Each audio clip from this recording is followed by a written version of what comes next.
This is the first episode of Memoirs with Jonathan Quail Higgins.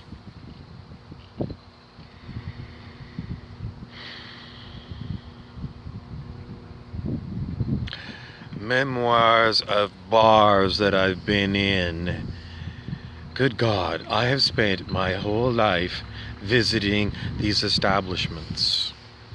I have been in a lot of bar establishments.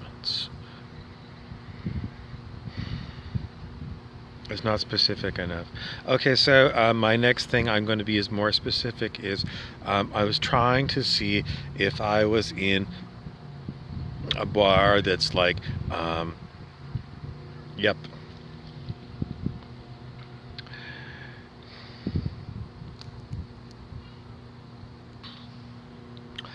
Jonathan Quail Higgins, as you may recall, was the caretaker for Tom Selleck's character Magnum in Magnum PI, and in the first version, the 1980s version, Jonathan Quail Higgins was played by John Hillerman.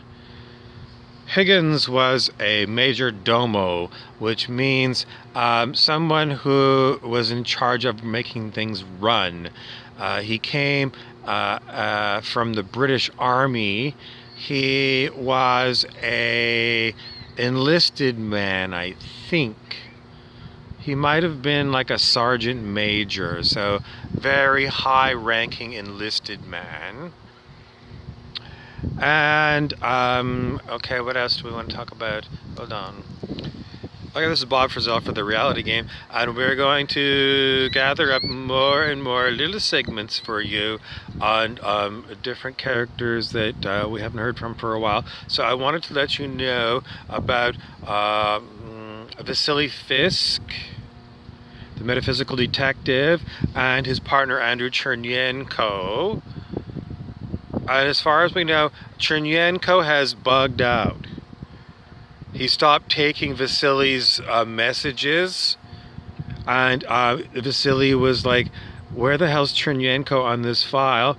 And, well, they had too many bills at Carnaby Street, their office, so Vasily Fisk had to leave town because he had no way of paying the enormous rent in London, England. Downtown London, like enormous rent. So he had all this rent and he didn't have any closed cases. So he was running short of cash and he decided, I can't wait anymore for Andrew Chernyenko to solve some of these mysteries for our clients. So he decided, I don't know, he took off. Maybe he decided he was going to have to go and do the investigation himself. Or maybe he went to see if he could find Andrew Chernyenko. Chernyenko is an Australian, and he was hanging out in Macau, China, because it's a famous place where you can play like slot machines. It's gambling. And for some reason, that was where Chernyenko liked to play, and he had to have a lot of money. And being a gambling man, and he had fine tastes, like he loved expensive suits, expensive scotch, expensive girlfriends. He liked to live in elegant, very elegant hotel kind of places. So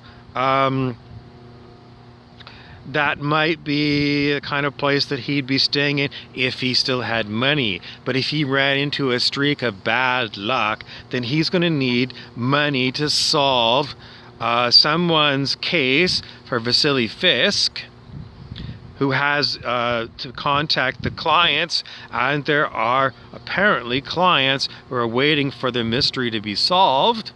So, in essence, that's what they're busy doing. They're out being gumshoes detectives, and if we can't get them directly, then at least I wanted to let you know what they were doing.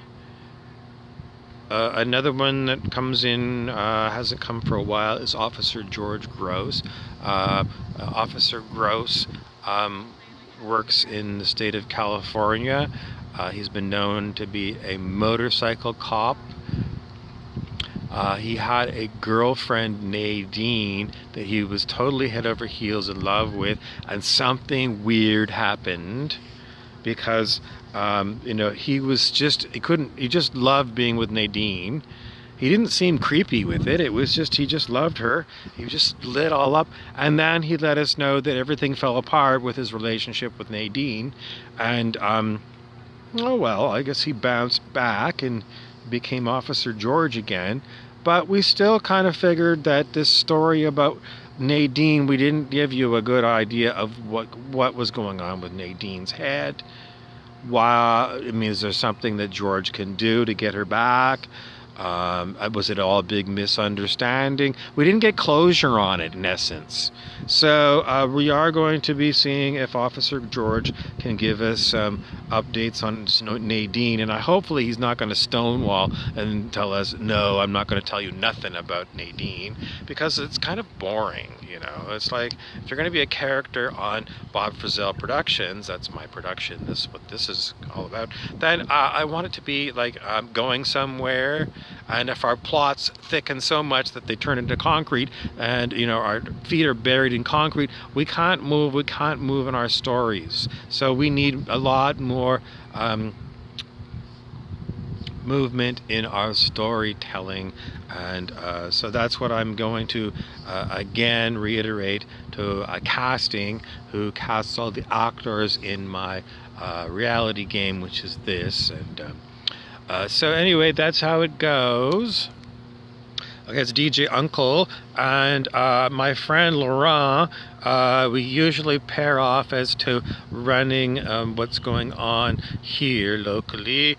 And sometimes Laurent doesn't really talk out loud. He sort of talks under my breath, kind of like, So it's like, I'm not really using my lips or anything. It's just, I could hear him generating a voice here, and he just said, hello, it's Laurent, he just said. So, I've got some of these other characters that are really here, and they don't come on camera. Rarely. I don't know, like sometimes it's weird. Anyway, I just wanted to say hello. The Lady Marlborough is one of our female characters, and she has taken extended vacation because she was just deciding she was going to have a what do you call it? A renewal. She was going to do a renewal. So she doesn't really send us mail or messages. We do ask if she's back, because sometimes we don't see anybody directly. And so far, the message is that she's on vacation. Rumpelstiltskin's tailory shop that's on the Hutch space station has been checked, and Rumpelstiltskin is still there at the Hutch space station. So if you need some requests for Rumpelstiltskin's tailory to make you something, the things that they like to make are special shoes. They like to make special clothes, fancy clothes. T-shirts, they don't make t-shirts. It's not a t-shirt shop. This is where they make expensive dinner jackets. So if you were John Jacob Astor at the Waldorf Astoria, then you might go into the library and wear a smoking jacket with a brocade pattern on it, in it. That's the kind of thing that Rumpelstiltskin's tailory specializes in. They're known to make exotic wedding dresses.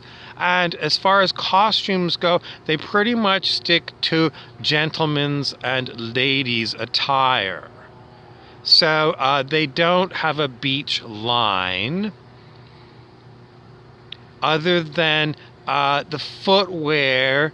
They would probably be looking at they'd go to the design section where they've got places where they would do sketches. And the sketches would be like, perhaps if they were doing a beach scene, it would be for some of those like beach sandals would be something that they would look at developing. And beach wear, so they could go anything from like a white party where everyone is wearing white pants and shirts, shoes, something like that, to like a luau where people were maybe wearing a Hawaiian shorts. Let's go with beach sandals, maybe a t-shirt, maybe just bare-chested, and we don't do hair. We would send you to Christopher's in whatever shop he's can be found at.